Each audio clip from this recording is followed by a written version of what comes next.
Hello tout le monde, bienvenue sur Pile et Face. Moi c'est Maxime et aujourd'hui on va voir comment faire une voix off pour cette vidéo. Ok.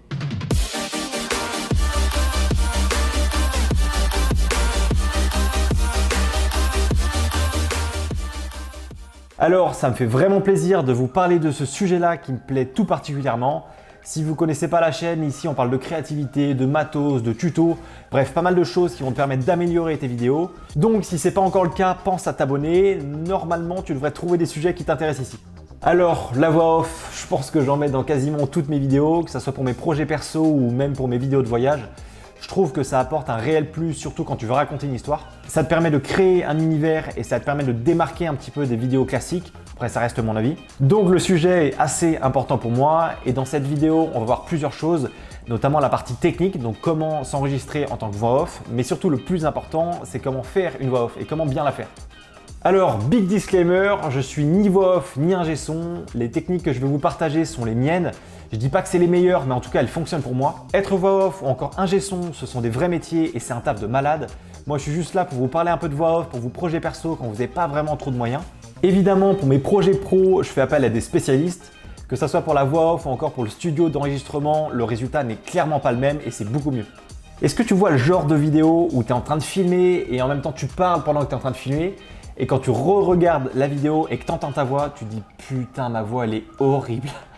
Bah dis-toi que chaque personne s'est déjà dit ça un jour. C'est drôle un peu de se dire qu'on a une voix de merde et que notre voix passerait pas du tout pour une voix off sur une vidéo. Bah c'est faux. Avec un petit peu d'entraînement et quelques bonnes techniques, n'importe qui peut devenir une voix off pour ses projets perso. On va commencer par la première partie qui va être la partie technique, donc comment s'enregistrer, et ensuite on verra pour la partie voix off. Alors, avant de t'enregistrer, il faut savoir où est-ce que tu vas t'enregistrer en termes de pièces. Parce qu'il faut savoir que dans un appartement ou dans une maison, il y a des pièces qui sont quand même un peu plus propices à l'enregistrement. Si possible, le faire dans une pièce qui est bien meublée. En fait, les meubles, ça va permettre d'empêcher la réverb de rebondir contre le mur et de revenir dans le micro. Les pièces à éviter, c'est genre les pièces vides où tu as zéro meuble, où genre il n'y a rien dedans. Les salles de bain, alors ça c'est un vrai carnage, ça va faire que de rebondir et revenir dans le micro. Moi, la pièce que je trouve la plus idéale, en tout cas à titre perso, c'est la chambre. Ça dépend évidemment de laquelle, mais si tu n'as pas de studio d'enregistrement, les matières qui absorbent le mieux la réverb vont être les matelas, les couettes et les habits. Donc tu as deux possibilités. La première, c'est de prendre ton matelas, de le retourner et de venir le coller contre le mur. En plus de ça, tu vas l'aérer, donc ça c'est pas mal. Tu viens mettre le micro à environ, en termes de distance, une célébration de Griezmann. Ah oui, retenez bien, en termes d'unité de mesure, une célébration de Griezmann, pour moi, ça veut dire ça. Donc tu viens mettre ton micro pas trop près du matelas pour éviter que le son soit étouffé et bim, t'es bien. Bon, si t'as pas de matelas et que tu vis dans une grange, j'ai une autre solution pour toi. Si t'as pas envie de retourner ton appart, ce que tu peux faire aussi, c'est de venir placer le micro dans ton armoire ou alors juste devant des habits. Si possible, des pulls aussi, ça absorbe plus, de préférence de taille M, histoire que ça soit encore mieux. Et le must de must, c'est d'avoir un pull pile et face, là au moins t'es tranquille que tout va être absorbé. Non, en vrai, t'as juste à empiler pas mal de fringues, de placer le micro juste devant et ça sera parfait.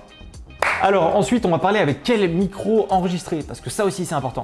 C'est un peu une réponse bateau, mais meilleur sera le micro avec lequel tu vas t'enregistrer, meilleure la qualité sera de ton enregistrement. Maintenant, je vais te montrer trois possibilités que j'ai faites pour enregistrer une voix off et qui ont plus ou moins marché. La première, c'est de s'enregistrer avec le micro de ton téléphone. Alors clairement, c'est pas l'idéal, le son va pas être parfait, mais après ça peut dépanner si tu as que ça. L'important n'est pas de créer des souvenirs, mais de se souvenir avec qui tu les as créés. La deuxième, c'est avec un micro-cravate. Je pense que c'est la solution que j'ai le plus utilisée parce que à l'époque, j'avais que ça. Sur la plupart des vidéos que vous avez vues de moi où il y avait une voix off, c'était justement avec ce micro-cravate que je porte actuellement. Donc c'est un micro-cravate Boya que j'ai dû payer 20 € il y a, je sais pas, peut-être 2 ou 3 ans. L'important n'est pas de créer des souvenirs, mais de se souvenir avec qui tu les as créés. Et le must du must, c'est d'avoir un micro qui est dédié. Donc moi par exemple, j'utilise le Fifine K670. Le vrai nom de la boîte, c'est Fifine, hein, c'est pas des blagues. Il coûte dans les 50 € et je suis hyper étonné du résultat que tu peux avoir avec ce micro, surtout pour son prix. L'important n'est pas de créer des souvenirs, mais de se souvenir avec qui tu les as créés.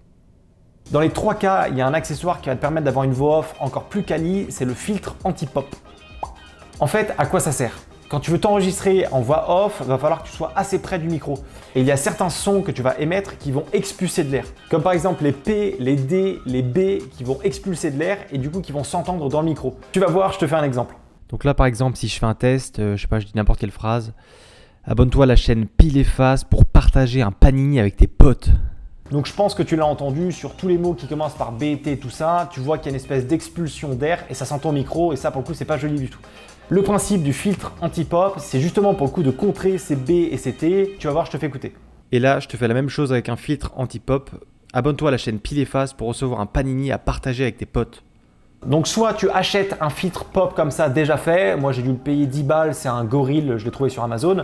Soit tu le fais toi-même, tu as juste à prendre un collant et tu viens mettre un espèce de bout de carton avec un trou au milieu et ça fera le taf. Alors quand j'enregistrais avec mon micro-cravate, ce que je faisais c'est que je le connectais à ma caméra vu que j'avais pas d'enregistreur externe et ça marchait très bien. Salut Michel. Sinon, si vous avez comme moi un micro USB, vous avez juste à le connecter à votre ordinateur et ensuite il y a pas mal de logiciels qui vous permettent d'enregistrer votre voix. On peut notamment le faire directement sur Premiere ou alors utiliser d'autres logiciels comme par exemple Logic Pro. Avant de s'enregistrer, il y a un truc qui est hyper important, c'est d'avoir un retour audio. Donc essayez de brancher un casque à votre caméra ou encore à votre micro pour avoir un retour audio et entendre le bruit ambiant qu'il y a. Déjà, ça va vous permettre de vous rendre compte si votre voix est à la bonne distance, mais aussi ça va vous permettre d'entendre le bruit ambiant. Si par exemple vous entendez de la climatisation ou qu'il y a Bernard qui est en train de jouer de la flûte juste à côté, c'est pas ouf. Bon, on va pas trop rentrer dans les détails techniques non plus, mais il faut que votre voix soit entre moins 18 et moins 12 dB quand vous êtes en train d'enregistrer. Donc vous pouvez baisser le gain audio, que ce soit sur votre caméra ou encore sur votre micro directement pour arriver au bon niveau. Ok, le positionnement maintenant. Plus vous allez être près de votre micro, plus vous allez entendre les basses et les graves de votre voix. Donc faut pas avoir peur d'être très près du micro quand on veut donner un peu, tu sais, cette ambiance un peu profonde, un peu grave. Autrement, si on veut une voix un peu plus classique, on peut aller se mettre à environ 1 Griezmann du micro. Pareil pour le filtre anti-pop, il faut qu'il soit à environ 1 demi Griezmann. La pire unité de mesure. Il faut que le filtre anti-pop soit à 1 demi Griezmann du micro. Voilà, je pense que vous êtes prêts sur la partie technique. Maintenant, on va parler de la partie voix off. C'est la partie la plus importante parce que c'est avec votre voix que vous allez transmettre les émotions que vous voulez. D'emblée, c'est pas un exercice qui est facile. C'est normal que vous soyez un peu stressé ou que vous soyez pas forcément à l'aise parce que c'est pas naturel du tout. Mais je vais vous donner mes techniques pour que vous soyez plus à l'aise et que ça soit plus facile pour vous. Alors, première chose, l'articulation. Clairement, ça dépend de chacun. Moi, je sais que j'ai un petit problème à articuler de temps en temps. Et une voix off qui articule mal, qui parle vite, avec en plus une musique par-dessus, honnêtement, on va rien comprendre au message que vous voulez transmettre. Donc, j'ai mes petits exercices pour travailler mon articulation, que je vais vous partager tout de suite. C'est un exercice que je fais à chaque fois avant de m'enregistrer et qui me permet d'articuler un petit peu mieux. Bon, je vous dis clairement, vous allez avoir l'air d'un con, mais ça vaut le coup. Alors, tu prends un stylo, n'importe lequel, tu viens le glisser entre les dents, et tu vas lire des phrases qui sont difficiles à articuler. Tu vas faire ça pendant 2-3 minutes et tu vas voir que ça sera beaucoup mieux. Je sais pas si tu vas voir, mais moi j'ai une liste, enfin une note surtout, avec des phrases qui sont compliquées à dire en termes d'articulation. Et du coup, je te donne un petit exemple. Les chaussettes de l'archiduchesse sont-elles sèches, archi-sèches? Ton cul t'a-t-il ôté ta toutonnasse? Tu vois, t'as l'air d'un con. Hein. Sauf que après, une fois que t'as fait ça pendant 2 à 4-5 minutes, tu peux parler.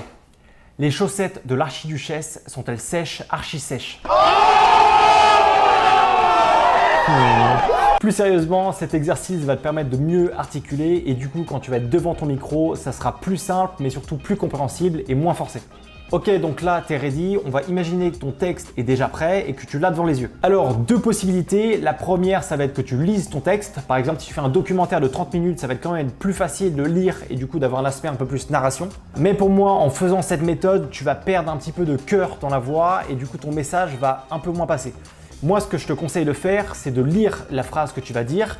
Tu l'apprends, enfin tu l'as un peu en connaissance, ensuite tu poses ton téléphone et là tu l'as dit au micro. Comme ça va te permettre de donner l'intention que tu as envie, mais surtout on va entendre que tu n'es pas en train de lire. Parce que clairement quand tu lis ça s'entend. Alors que là le message que tu vas dire c'est comme si tu le pensais, du coup ça va être un peu plus naturel. Tu peux même d'ailleurs fermer les yeux si ça t'aide. Le fait de penser ce que tu dis ou alors de lire un texte, tu vas voir qu'il y a quand même une grande différence et ça va s'entendre.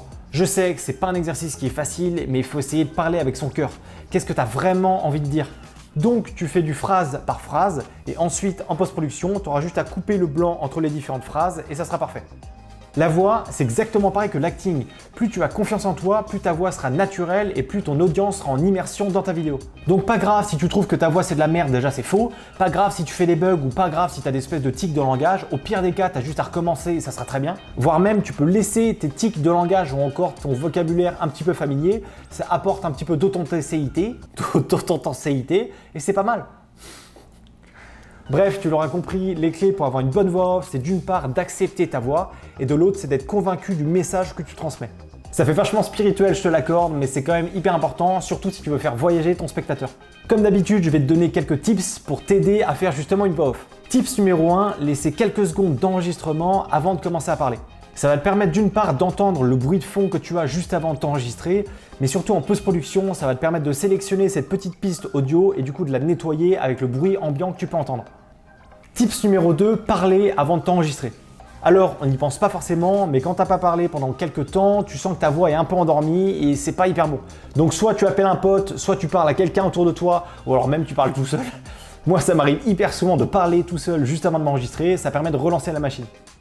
Tips numéro 3, je t'en ai déjà parlé un petit peu, mais ne lis pas ton texte. Sauf si ton texte fait 5 pages, mais si tu lis, ça va s'entendre. Donc regarde ton tel, lis la phrase, apprends-la et fais-la. Et recommence après le même process pour chaque phrase. Tips numéro 4, et il est hyper important, force-toi à t'écouter. Ça va te permettre d'accepter ta voix et c'est grave important. Au début, quand je m'enregistrais et que je m'écoutais, je trouvais vraiment que j'avais une voix qui était horrible. Alors je dis pas que maintenant j'ai une belle voix, c'est juste que j'ai accepté ma voix à force de m'entendre parler, du coup ça me fait quasiment plus rien. Donc pour t'entraîner, tu fais un petit texte, tu t'enregistres et t'écoutes ta voix et tu l'écoutes plusieurs fois jusqu'à ce que tu dises « Ah mais finalement ça passe ». Dis-toi que c'est normal de ne pas aimer entendre sa voix. Je sais pas, c'est physique, c'est dans l'ouïe, quand notre cerveau, on entend notre voix, il y a des connexions qui ne se font pas. Je ne saurais pas t'expliquer, mais c'est normal. Donc entraîne-toi à faire par exemple un petit texte que tu t'enregistres et que tu écoutes de temps en temps et tu vas voir que petit à petit, tu vas commencer à accepter ta voix. Tips numéro 5, c'est de t'enregistrer plusieurs fois, de faire environ 3 fois la version finale de ton texte. Le fait de faire plusieurs versions, ça va te permettre d'avoir le choix sur les différentes pistes si par exemple tu as un mot qui a bugué ou alors l'intention de ta phrase n'était pas bonne. Et dernier conseil, et je pense que c'est le pire, c'est de parler avec ton cœur. Ouais, je sais, ça fait hyper cliché, mais si tu penses vraiment ce que tu dis, ça va s'entendre. Donc c'est important de dire tes phrases avec de la conviction. Voilà, j'espère que cette vidéo vous aura plu. Si c'est le cas, pensez à mettre un petit like et un petit commentaire en dessous de la vidéo, ça me fera plaisir. Pense à t'abonner pour plus de contenu. Je te dis à la semaine prochaine. La bise. Oh, c'est horrible.